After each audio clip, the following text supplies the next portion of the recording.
In fire station number 10 on Main Street lived Captain O'Brien and 5 firemen. They had one shiny red fire engine that they polished every day until it was as bright and red as fire itself. One summer day, Stuart O'Brien, the captain's 8-year-old son, asked his father if he might be a junior fireman, a sort of fire boy.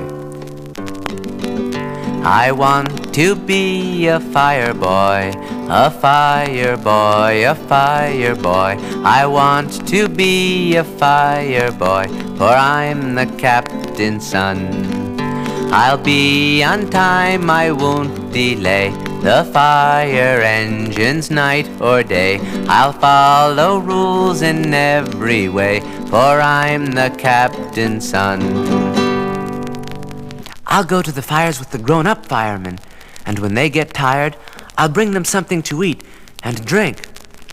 Well, I don't know, Stuart. You're kind of forgetful sometimes, and when that alarm goes off, you haven't got more than half a minute to be dressed, down the fire pole, and on the truck. But we'll give you a try. The captain gave Stuart his own bed on the second floor, right in the room with the other men. He gave him boots, pants, a coat, a metal hat, and a flashlight. That night, the alarm sounded. The men jumped out of bed and into their boots. They put on their pants and suspenders and hats. One after another, they slid down the pole.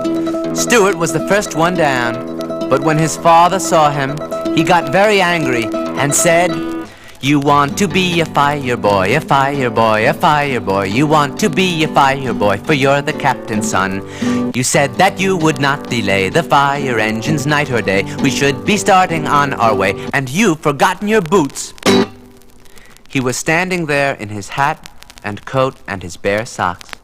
By the time Captain O'Brien's men arrived at the fire, the engine from another station had already put it out. All the captain's men could do was climb back on the truck and go back to the fire station.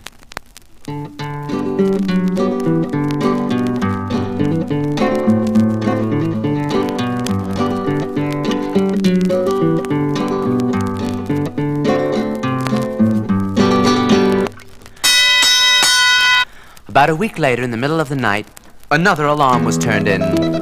All the men jumped out of bed and into their boots. They put on their pants and hats and coats and slid down the pole. When the captain saw his son, he got very angry and said, "You said that you would not delay the fire engines night or day. We should be starting on our way, and you've forgotten your coat." Once again, they had to wait for Stuart to go back and change, and by the time they arrived at the fire, someone else had put it out. The men climbed aboard and went back to the station.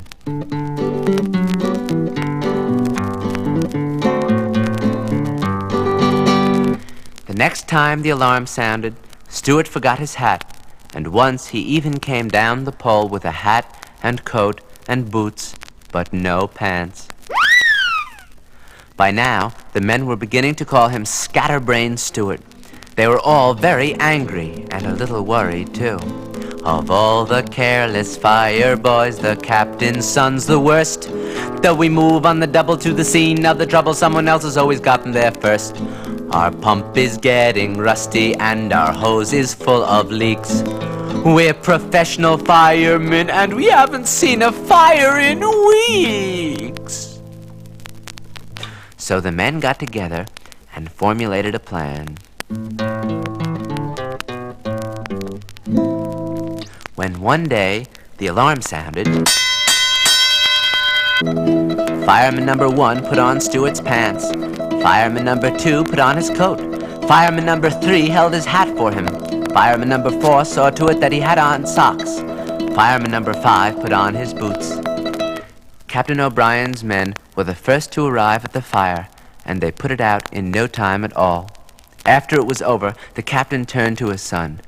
"Well, Stuart, today you were ready with the other men, and I'm mighty proud of you. But I was so busy directing everyone at the fire, I didn't see what you were doing. Where were you?" Scatterbrain Stuart looked at his father and said, I have something to confess. The firemen all helped me dress. That's why I was on time, I guess, though I'm the captain's son. But Father, they forgot to pick someone to put on my suspenders.